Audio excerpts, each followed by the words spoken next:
Great. Hello, everybody. Welcome to episode 4 of Conscious Conversations in Parenting with me, Angie, Julie, and Natalie. And yeah, I'm Angie Mallory. If we haven't met, hello. I am the creator of Journey to Soul. I'm a highly intuitive mentor, and I just love helping women meet their greatness. I love being a reflection of that greatness for them. And I love having these conscious conversations. Um, Real. To me, these are very real conversations. And these are the conversations I think I've always really enjoyed. And now we get to do it more consciously, which is wonderful. And I think in parenting, it's really tough. Parenting is tough. We're not meant to do this alone. And I think it's really important that we stay open hearted, connect with other people, have these conversations for our shared growth and wisdom and expansion.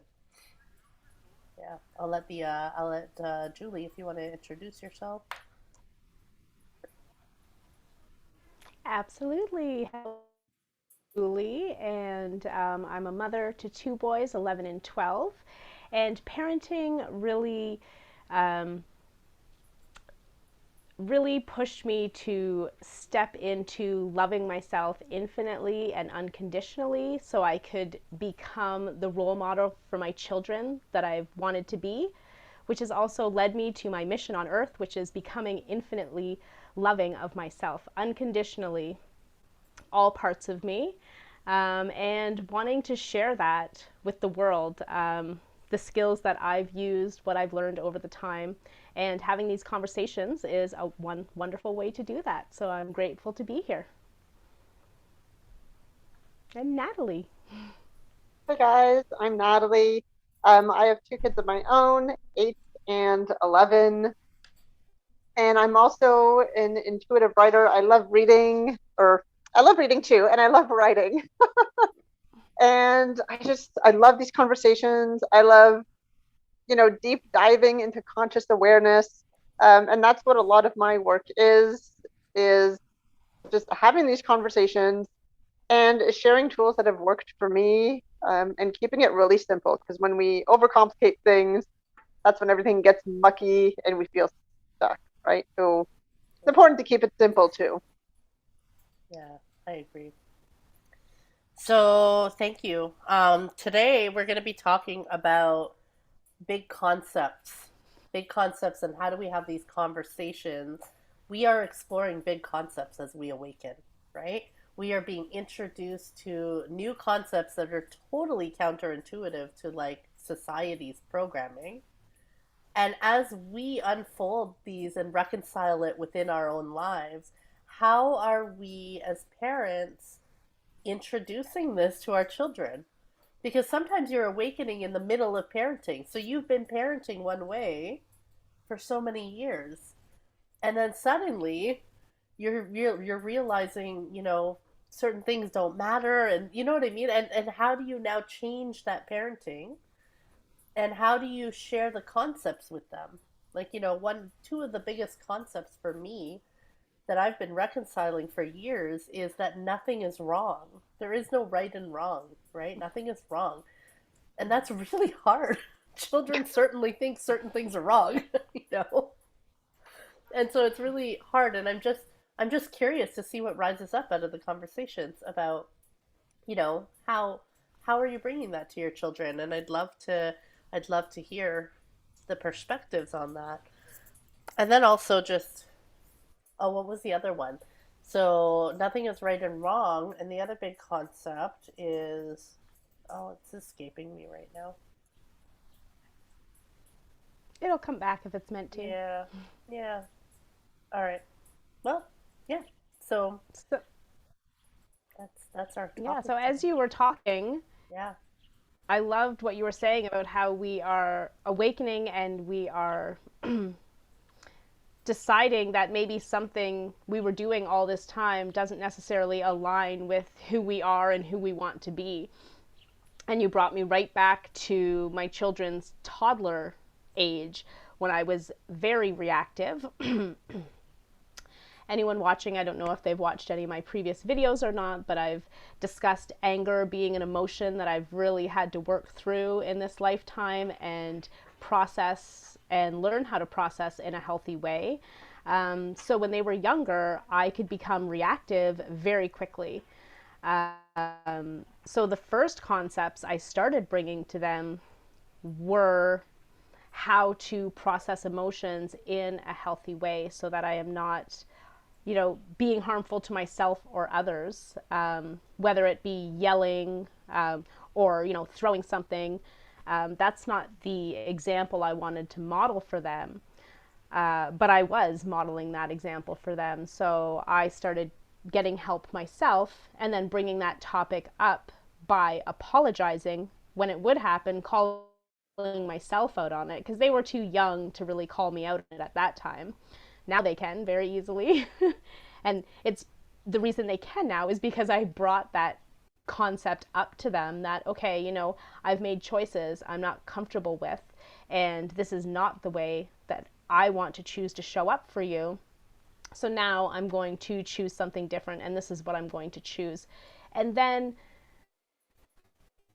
just modeling it, first, I was thinking of this the other day, my first two big things were learning how to breathe, stepping away and breathing, and writing it out. So I'm modeling these new behaviors for them. And right there, that brings up, conversation, and it brings it into their awareness. That was the beginning of my awakening. But then as I've moved on, like energy, which has been significant in my life that I didn't necessarily share for a long time, started coming up as well. And I was thinking, I think it started coming up when they were unwell, and I would do some energy clearing for them.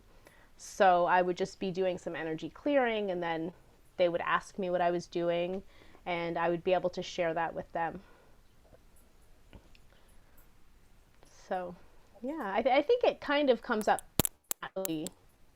too as we, at one point anyway, we may be holding it back for a while, and then eventually it just kind of needs to come out because we are setting that example. We are doing it ourselves, even if we're not having the conversation right away. Eventually, that conversation comes up. Like I had mentioned, doing oracle cards for bedtime with them, showing them how there's different ways to receive messages and information from our soul, from our higher self, from God, whatever you want to call it, or whatever area you're working in. And they loved that. That was super exciting for them, teaching them they could do it for themselves, meditating with them to teach them how to calm. And I just got a memory of Grayson in the park, and we were there one time, and he wanted to go sit with the squirrels and communicate with the squirrels,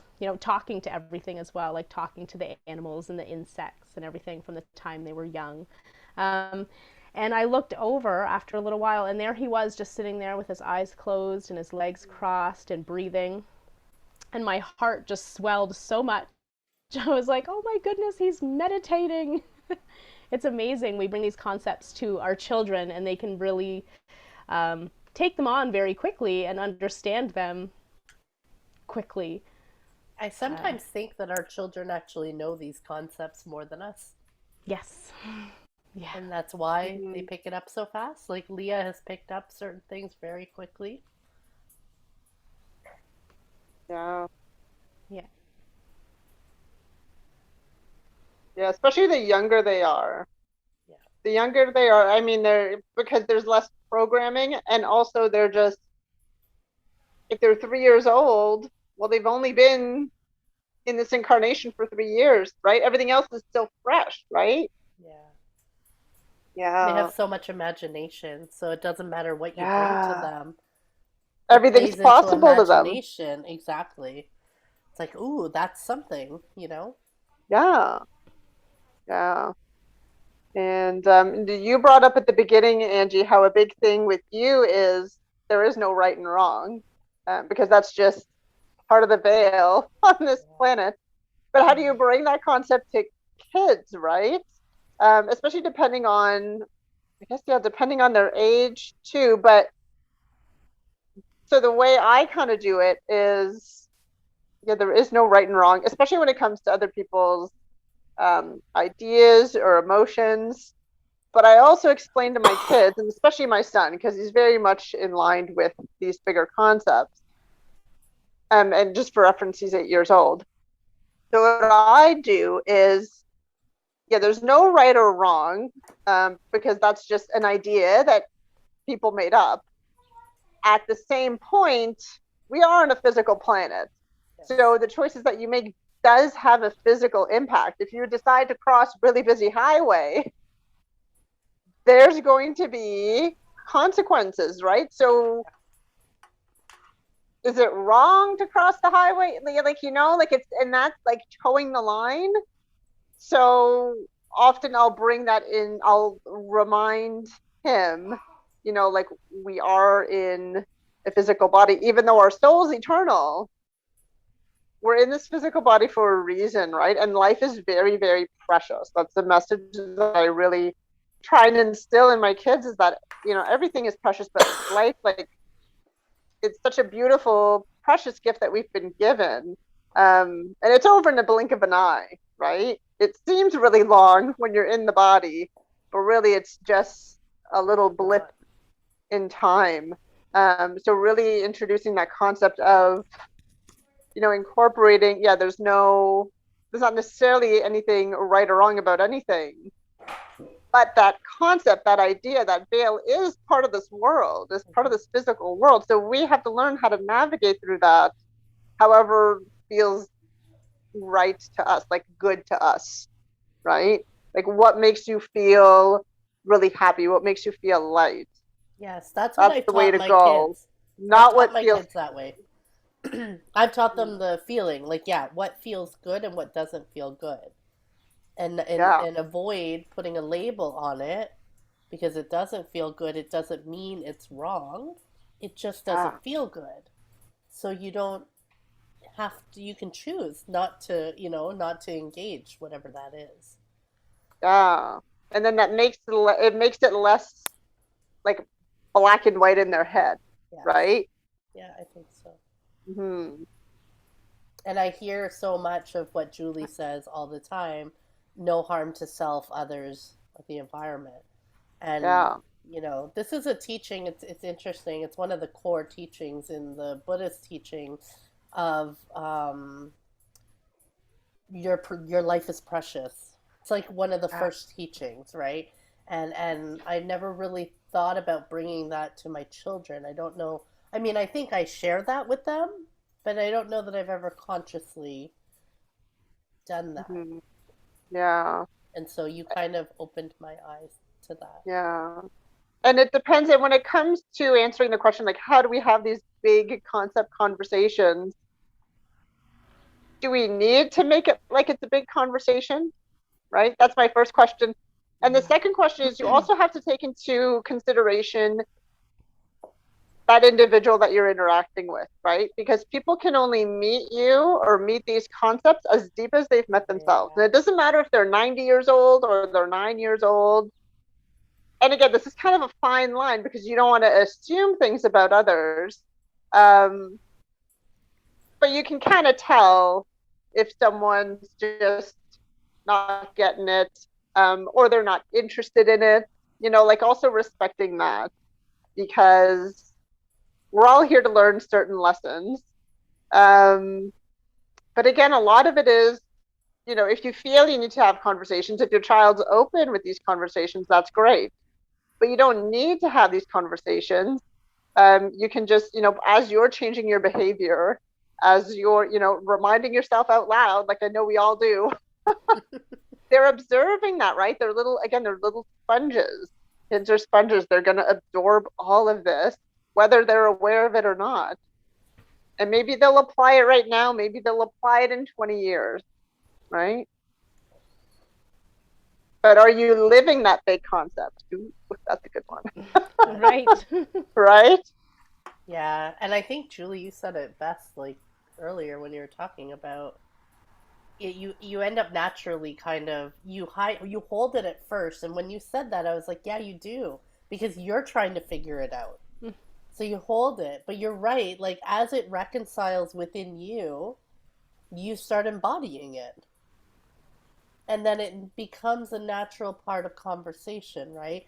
And I know we've talked about it. I'm pretty sure both of us have talked about this, where your kids drop something at you, and you're like, "Oh my God!" Just like Grace, like he was sitting meditating. Leah has done that too, and I'm just like, "Oh, I don't, like I didn't know she was paying that much attention." Right, and that's where it comes down to, the modeling really is communicating that to them. That's our best form of communication, is embodying it, because then they can see it and they can try it for themselves at their own comfort level And see if when they they're like it. ready. It's not forced upon them. They're not listening to it till they're blue in the face and they're annoyed. you know, I've had the conversation a lot with my children, like you'd mentioned, about no harm to self, others, or the environment. And, we want to do what feels best, but sometimes what is best doesn't necessarily feel great, right? Especially if we're setting healthy boundaries with people. Um, there's lots of things that are uncomfortable at first, excuse me, as we're embodying them. But for me, I always look at, am I harming myself? Am I harming anybody else? And am I harming my environment? And if I'm not doing any of those things, I know I'm on the right path. I know I'm making the best choice for me. And in turn, all those around me, even if they're uncomfortable with it. Because when we care for ourselves and other people may not feel able to care for themselves in that way, they can push back and it can feel really uncomfortable on us. I was called selfish or whatever for taking care of myself, but I knew I wasn't physically, mentally, or emotionally harming someone, even if they were having an uncomfortable reaction. Yes. So that's definitely something I've brought up. And when it comes to being neutral, I love when you were talking about, the neutrality of everything. It's not good or bad, right and wrong. It's just we're here to observe and learn from each experience. Um, and a concept that I've brought up many times in the past is, the light and the dark. And I think of it like a sliding scale. And again, those no harm choices will slide us towards the light, and the harmful choices will slide us towards the dark. And it's not right or wrong, it's just experience. And I've shared that concept with my children many times, allowing them to, or trying to teach them that each choice is valuable, each choice is important, and it has an impact on ourselves and all that is around us.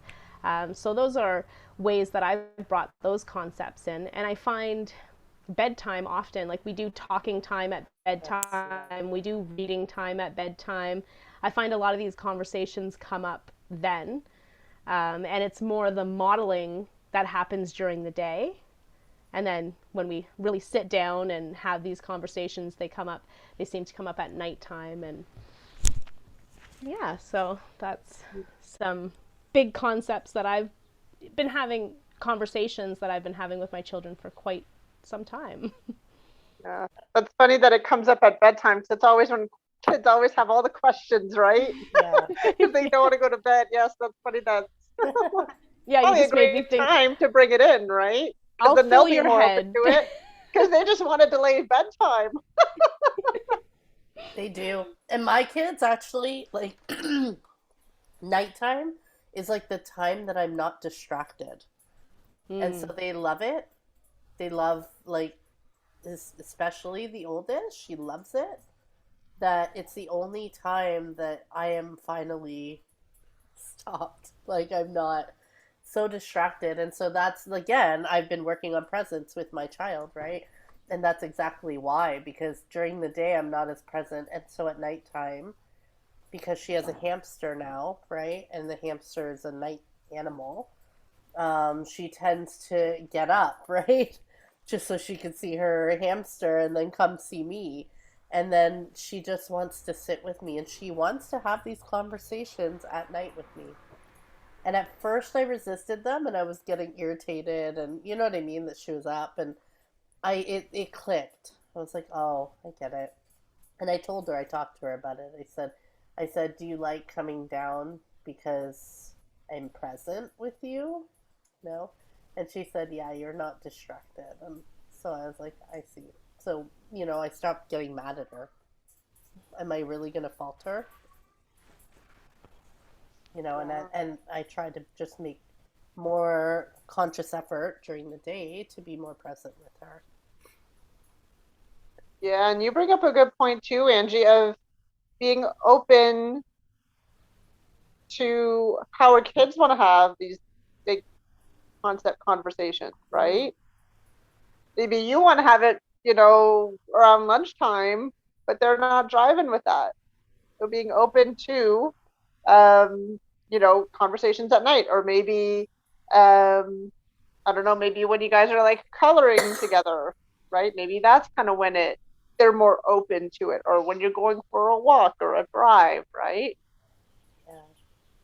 You brought that up in episode 3 with eye contact about that, about paying attention to when they seem to be like, yeah, when they're making eye contact, whatever. You had brought that Yeah, up about paying attention to when it works for them, and that's what this reminds me of. It's You're right. yeah, When it works for them and not making it wrong. Isn't that interesting? yeah, Like not making it wrong or right. yeah. Because this is also giving you an opportunity to find another way to like explain the different tools and concepts, right? Yeah. Yeah. Right, and each child is unique, right? So how deep they want to dive into these conversations um, will depend on them. So I think you had mentioned earlier, you can kind of tell when they're like, okay, I'm done with this conversation. My older son, he could have these deep conversations all day and all night. So um, we actually made a video on the 12 dimensions on my Soul Turtle channel. I don't know if it was last year or the year before, because we were just sitting out in the garden and having this amazing conversation. And it started with me sharing my meditations. And it reminded me that, a lot of these big conversations came up when I started sharing what was happening in my conversations. They knew, my unicorn that would visit me, his name was Chastel, and they knew I would visit all of these places and go to different dimensions. And yeah, so the conversation came up, and I was just floored at his perspective and his knowledge on the topic. We bring these up, and our children have the same access to all of this information and knowledge that we do, and often are even closer to it. They Yes. haven't been, as you had mentioned, Natalie, programmed as much by the world over all of these years. So it can be pretty amazing what comes up. He was just, I think his concept that really got me, that I was like, let's just make a video about this, was him talking about being human and how many dimensions we can reach, as opposed to being like not coming, like maybe coming from another place other than just being human. I forget exactly how he worded it, but if you're interested in the video, it's on my Soul Turtle channel. I think I'm That's gonna watch awesome. it We'll again include because a link. I forget what it was. We'll include a link Okay, for yeah, the video great. itself down below. Yeah, good idea. Something that's dropping in too, guys, is so I think the invitation to people is to consider more about embodying it, right? Than having this conversation, than forcing a conversation.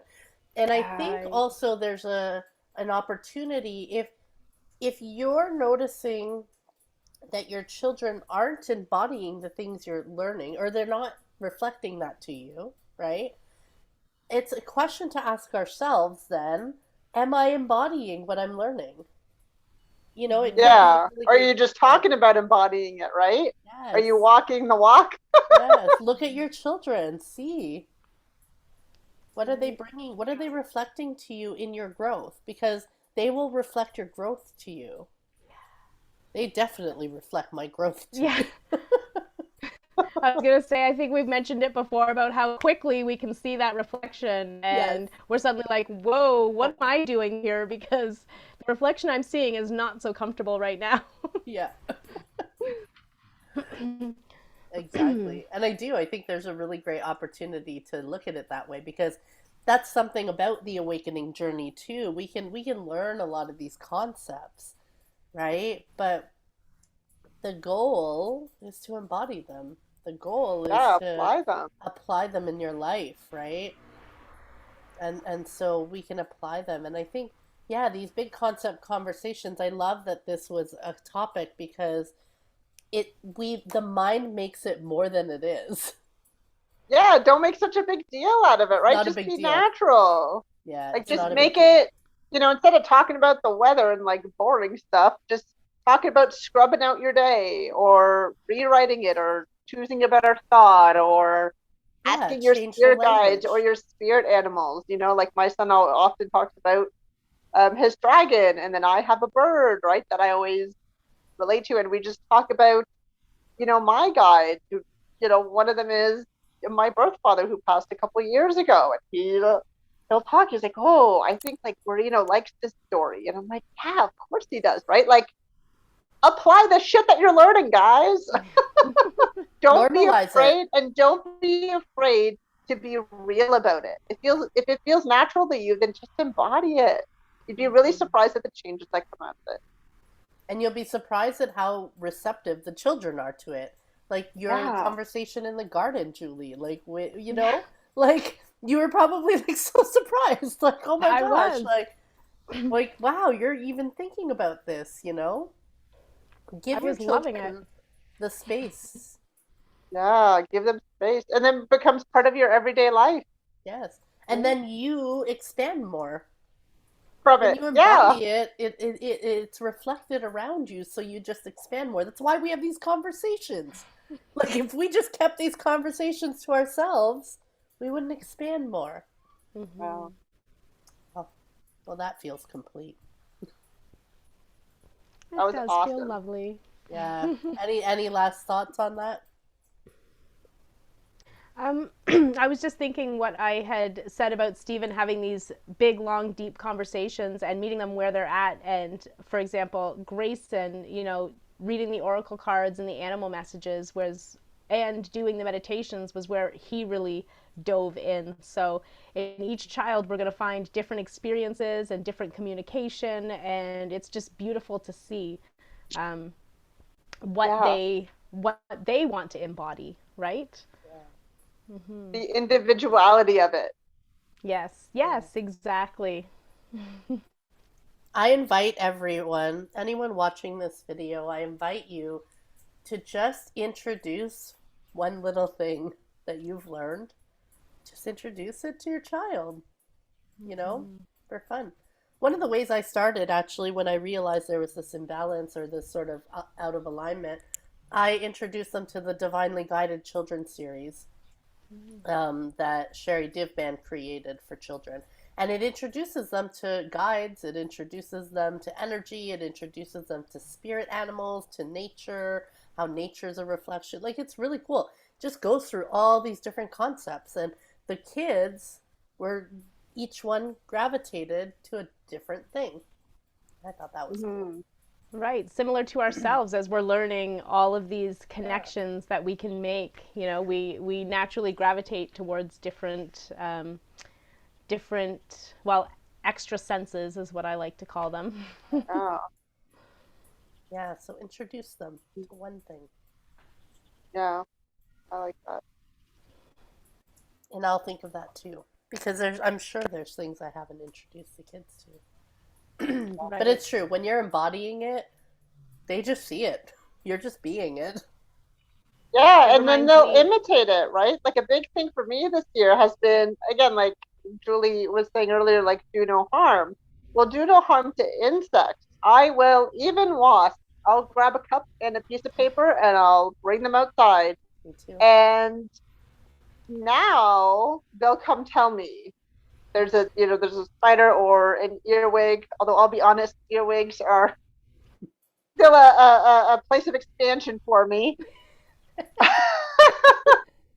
But and then they see, right? And then they'll ask me, but then sometimes they'll, instead of like getting the fly swatter, they'll try and sometimes I'll talk the fly out of the house, be like, go play outside. Like you're not even supposed to be in this house.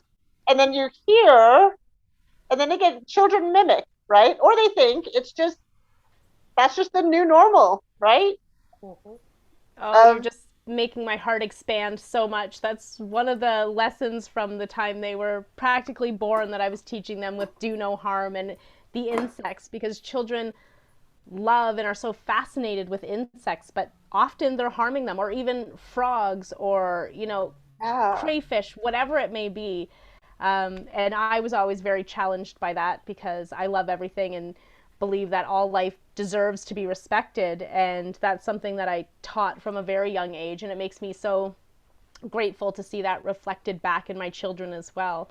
And yeah. even when they're with other younger children and they're teaching that to other younger children, I'm like, oh, my heart. Yeah, when you see them teaching concepts to other people, that's when Yes. you're like, whoa. Yes. Yeah, I love that. Totally. I love when I see that. Yeah, Mm-hmm. I just wanted to add, I saved two mosquitoes from my house. Oh, Yeah, yay. because Julie and I have talked about, so that's where my area of expansion is with the mosquitoes. That's a tough one. But Yeah. there were two in my house, and I was gonna kill them because I'm okay with killing mosquitoes. And then I had a moment though of consciousness, right? Like I had a moment of conscious awareness that I'm inside. It's controllable. I'm not outside surrounded by like 15 of them. You know what I mean? Mm-hmm. I have two. I can see them in my office. There's no reason I can't save it. And that's literally what I came to. I was like, there's no reason I can't allow it to have even one more hour of life. So I did that. And I was like, oh my gosh, I just saved two mosquitoes. And I felt great. I'm not going to lie, I felt really great. Yeah. I love Yeah, that. I love absolutely. it. Yeah. Yeah, Yeah, this. celebrate yourself. Those little things. You gotta celebrate yourself because that's where that expansion takes place. It doesn't Yeah. And take that. place in like, you know, I don't know, some mountain in Tibet. Right here in your living room, right? When the mosquitoes are like buzzing around you. Yeah, we have opportunities always. And that is the embodiment that your children will see, and you don't need to even Yes. talk about it. They will Yes. see it. Yes. Yeah, you Yes. don't even need to talk about it. Yeah. Really don't. Oh, Wow. mosquitoes have been one for me too. So now, if they're landing on me ready to bite me, then I will kill them. But other than that, if they're just around me, I'm like, okay, you're just around me. You're not doing any harm to me. Um, Side but yeah. note, you know what I've been doing? I've just been blowing on them because often at Yep. what it cooled off a little bit, so it's not as bad. But I live in the country, so I just like blow on them, right? Nice. I Yeah. love it. Yep. Again, you're changing your habit, right? Is all it There's is. ways you can do it. And Yeah. I set the Um, example. I'll be happy to say when I went to the trailer, I set the example with flies. With flies Mm. because yeah, Mandy was having a hard time with the flies and I said, "You want to know what they're doing energetically?" And I told her. And I she know. like sort of looked at me like, "Are you serious?" And I was like, "No, seriously." And I was like, "I get it." I'm like, "I didn't like the flies either." And I'm like, "I killed them a lot." And I was like, but they clear the old stagnant energy for you. So I say thank you to them. And so Yeah, I said that to her and she was like, okay, but then I embodied it. The whole time I was there, I kept talking to the flies. And I was like, thank you. yeah, Okay, I really don't want to share this experience with you anymore though, but thank you. yeah. I know. I So, always have a couple of flies around me, and I just see them as friends now. I'm like, who yeah, am I to judge your experience, right? yeah. They're clearing Oh, things for you. It's like, oh, thank you, thank you. Uh, Julie totally started that for me. Like I have my attitude towards insects has completely shifted because of flies her were. embodiment. Yeah, yeah, because I've always like I don't know, just harming anything seems has just gone against everything that I feel in my heart. I haven't been able to, no matter how unpretty it looked. I just could not harm it. And then learning, all of these new concepts and everything's energy and we're all connected and so on and so forth. I didn't learn that till later, but Flies were definitely a challenge for me. My mom said I would freak out if a fly landed near me as a child. Like I was in a high chair and I couldn't handle flies. That's how much they scared me. Um, so it was just a couple years ago where I have been comfortable enough to allow a fly to land on me and be grateful and thank it. And now I'm always thanking the flies because they're cleaning up the energy around, and also for their physical attributes of cleaning up all the gross stuff that I don't want to clean up. Right? I was just having that conversation last week with the kids because we saw like a fly trap somewhere, and I was like, oh no, the poor flies. Like, I just want to open it up and let them all out. And I'm like, it's not my property to go on to. And the boys were like, they asked, like, you don't like the fly trap or something, which I'm surprised they even asked because they know me so well. But I was like, no, they clean up all of the stuff that I don't want to clean up, the rotting stuff, the gross stuff. I'm grateful for the job that they're doing here, not only energetically, but physically. Yeah. So, Yeah. So, yeah, what a great conversation. All right. Well, I think I think we're complete here. Episode 4, if you like the video, please subscribe, like the video. This helps us reach more people. Our information, if you want to follow us on our social media, Natalie's book that she has one book already written, and her next one will be dropping soon. But all the information to follow us is down below. And what did I want to say? Tuesdays at 8 p.m. Eastern Daylight Time is when we premiere these videos. And if you can't catch us during a premiere, the video's on the YouTube channel. Yeah, I think that's it. I don't know if I missed anything. Yeah. Awesome. Thank you for such an amazing conversation, ladies. I love you all so much. yeah. And thanks everyone for tuning in. Bye, everyone. Until I love next you all. time. Bye. Love you. Bye.